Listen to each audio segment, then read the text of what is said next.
Build a platform business model, okay? I want to talk about the power of why you should build a business model that's based on a platform, or basically why you should think about how can you be able to make your business into a platform. Now, the first thing is, let's talk about what a platform is, right? So basically a platform is where other people can be able to get empowered and use the current resources that are there or the environment to be able to exhibit or provide a certain service or something that they have of their own. Now, in general, when it comes to a business, when it comes to building a platform, it's basically creating an ecosystem where other people can be able to live within you, to be able to thrive within your business, be able to provide services and value to other people as well. That's basically what a platform is. Now, let's break down a couple of the big platforms people know. The first one is social media, right? Facebook, Twitter, Instagram, YouTube, all those different things. All those are platforms where basically YouTube is the incubator or place where people can be able to come and share their content, and where other users can be able to interact with that content. So basically why social media is a very good business model is because Facebook or Twitter or Instagram or YouTube does not have to worry about creating content. Instead, they can be able to just worry about making sure it's an environment where everybody can safely and nicely share content and find what they need. That is a social media platform base. And that is the reason why social media is basically more triumph than traditional forms of media, right? If you think about a newspaper, it's a little bit more, it's a platform. A newspaper is a platform, but it's a little bit more limited because people have to, guess what? You have to be a certain small number of people who are publishing and sharing information. Now, these days, a lot of people get their news on Facebook. Some people get their news on, Twitter especially. So that's kind of the reason why those platforms have been able to get to where they are, right? And then also the other thing you can be able to see is the next generation that's coming up, especially in Europe, the United States. A lot of people are cutting cable. A lot of people are not really watching TV. They're more, because young kids are now watching YouTube. They're watching their favorite people on Facebook. I'm pretty sure the same thing for you. You have a couple people who you love to watch your stuff on Instagram, funny videos on Facebook, funny videos on YouTube, very informative videos on YouTube. So that's why a platform is able to survive, because it's going to continue catching up with what's happening in the trends, because you're not necessarily the one who's controlling what's happening in the trends.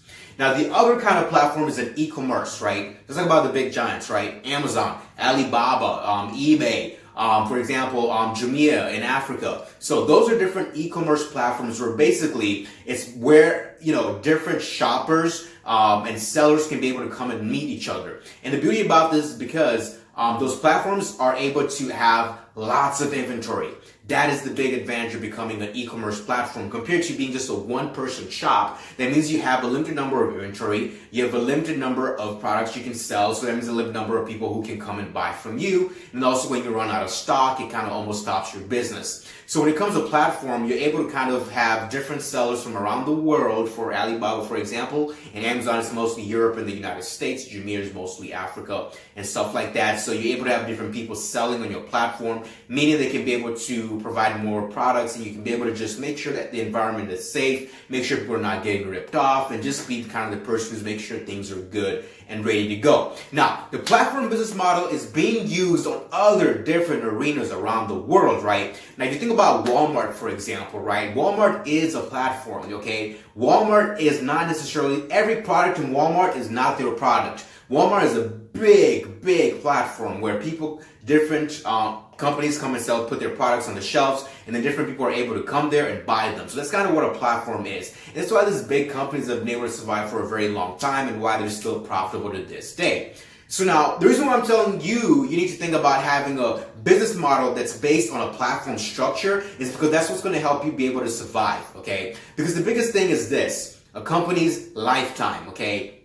Think about yourself, okay? Think about yourself as a human being. You yourself, you need what? You need family members, you need friends, you need all those different key people in your life who are actually able to help you to thrive and survive. If you think about a newborn child, they cannot survive without the support of a certain environment and other different people around them. There's really no way they can survive without that, right?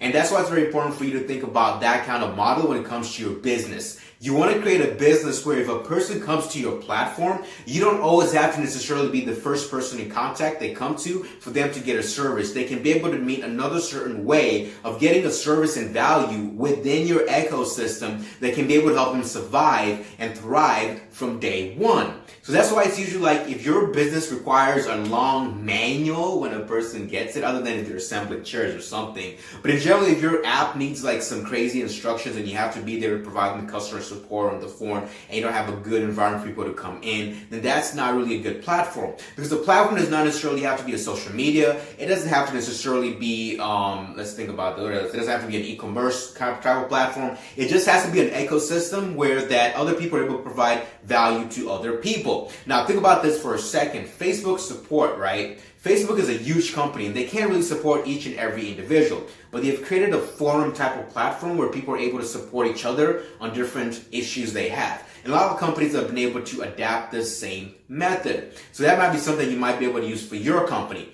But now the other thing that you want to think about, the ultimate thing about building a platform is this.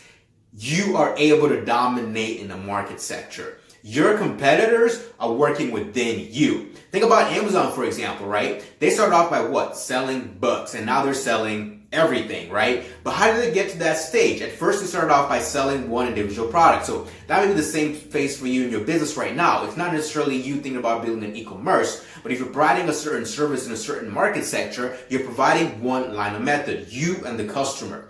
But now, later on, you end up hiring other people, okay, and you start paying them like, hey, we'll put your products in our space because we have traffic, we have users coming in, and you can be able to advertise through us, or you can be able to, get a certain profit share from working within us. And what that ends up happening is now your competitors, quote unquote competitors, are depending on you. The reason why I say this is because you think about Amazon and the whole Toys R Us thing. Toys R Us was a huge company that came to Amazon to use their system, their technologies to sell toys. And then later on, guess what happened? Toys R Us went bankrupt and Amazon became one of the number one toy seller in the United States. Why is that? Because they ended up building a platform, but working with your competitors in a certain way. So really, a platform means you working with your enemies, okay? Building a platform is literally you working with your greatest competitors ever. Now, what do I mean by that? Think about this for a second.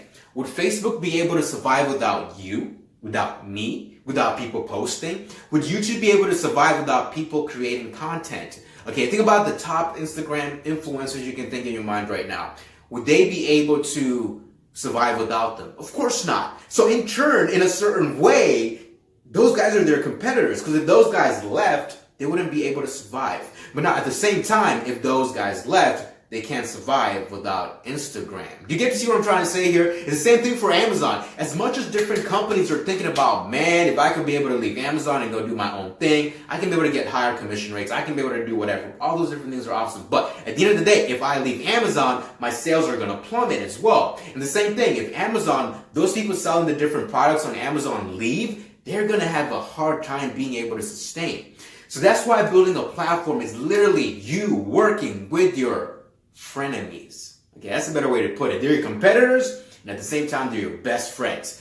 That's what a platform is. And you want to think about, how can I be able to take my business, okay, whatever it might be, whatever industry it might be food catering, it might be a restaurant. Yes, a restaurant. If you find a person who's selling a beautiful dish and they have a small shop set up somewhere, be like, hey, is it cool if we sell you dishes at a restaurant? I know we're competitors, but you end up building that relationship, and now they're like, oh wow, we're getting a lot of sales from you selling it in your restaurant. And at the end of the day, you're like, hey, why don't you just come and just focus on working at our restaurant, and you can be able to be a manager. You can be able to oversee the different products you're providing from your different delicious, recipes and different things like that. And now you build a platform where now other different people who are innovating in different foods and different, desserts are now working under your own restaurant, which basically ends up meaning that they cannot survive without you, and in turn, you cannot survive without them. It becomes a friendship relationship. That's why it says that your greatest competitors are also your greatest friends at the same time.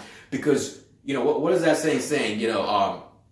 Your enemy's enemy is your friend in a certain way, right? I don't know if I'm saying that right, but something like that. But basically what I'm trying to say here is this, okay? If you read The Art of War, if you read a lot of different books about tactics and stuff like that, if you run your business in the sense of where you're always constantly fearing your enemy, you're gonna lose. But if your enemy is right there with you, face to face, you're looking at them, they're looking at you, okay? And you're having dinner in a nice, peaceful way. Okay, you go your way and you go your way, we're fine, we're good to go. That's what I'm talking about, okay? Now, of course, to a certain extent, there's certain situations this does not work, right? If you have another platform and a platform going at each other, like, Facebook, Instagram, same companies.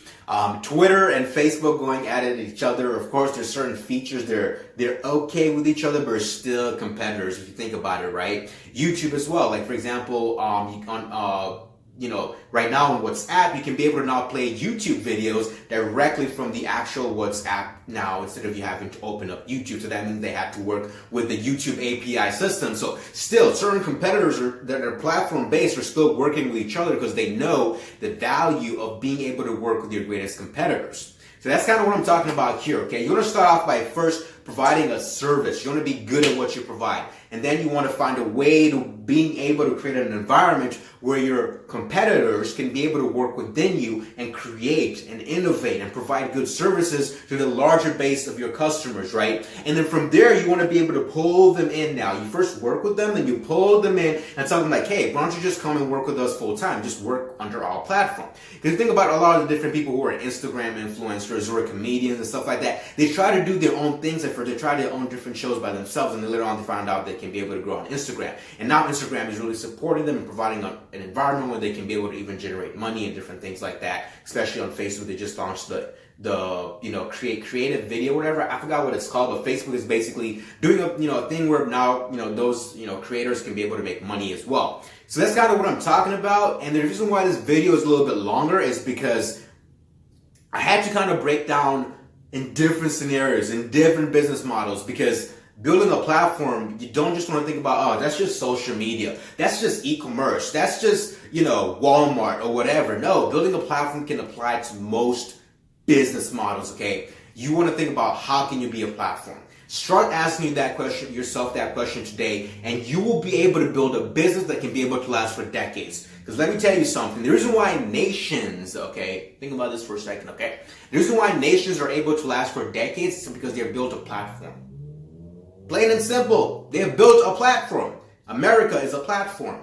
Okay, United Kingdom is a platform. All those different countries are platforms. The reason why people say Facebook is the biggest nation in the world is because it's the biggest platform. So you want to think, how can I be able to build a platform? And when you start to think about how can you be able to build a platform, then you can be able to build a business that can survive in the long term. A platform is a place where you're able to create an environment where different people are able to come and benefit from you, what you're providing them, and also at the same time, you're able to benefit from what they're providing to your users. The common point that you meet in the middle when it comes to the platform is the customer. It's the end user. For example, think about it. Amazon, right? Amazon, we have the platform. The sellers, we have the products. Hey, customer, I have a platform. I can find different products. Facebook, Instagram, YouTube, Twitter. Hey, social media companies, we got the platform. Hey, you got the content. We have the users. Users want content and they want a variety. The same thing for your business model. Hey, I have a good platform right here. Something good. Think about food. If you have a restaurant, I have a restaurant. Hey, I'm a small shop that's just kind of close to you. We might be competitors, but I have an awesome recipe for this cookie delicious dessert. Wow, let's come together. Wait, now I'm selling it at your restaurant. Hey, we have customers. Now they love your desserts. And then later on, you can be like, hey, why don't you just come and incubate under us and we can be able to franchise your product. You're like, well, okay, I want to manage a position. I want a little bit of shares in there. Can I get a profit share? Of course you can get a profit share. Now you create an environment where now other different people around the country are working to innovate different ways to create recipes to sell it at your restaurant. And guess what that ends up happening? Your competitors are in turn your friends. And now how are you going to be? Now you don't have to worry about, oh, competitors, they're going to try and take my market share. No, competitors are going to help you grow your market share. That is the power of a platform. Okay, you see what I'm saying here? Help other. The more value you give, the more value you receive. If you build a platform, you can be able to amplify the value multiple times over. Okay? Thank you very much for watching this video. And I hope you guys enjoyed this video. Please think about how can you be able to take your business and turn it into a platform. It's very powerful. Trust me, okay? Thanks for watching. Peace out. See you in another episode.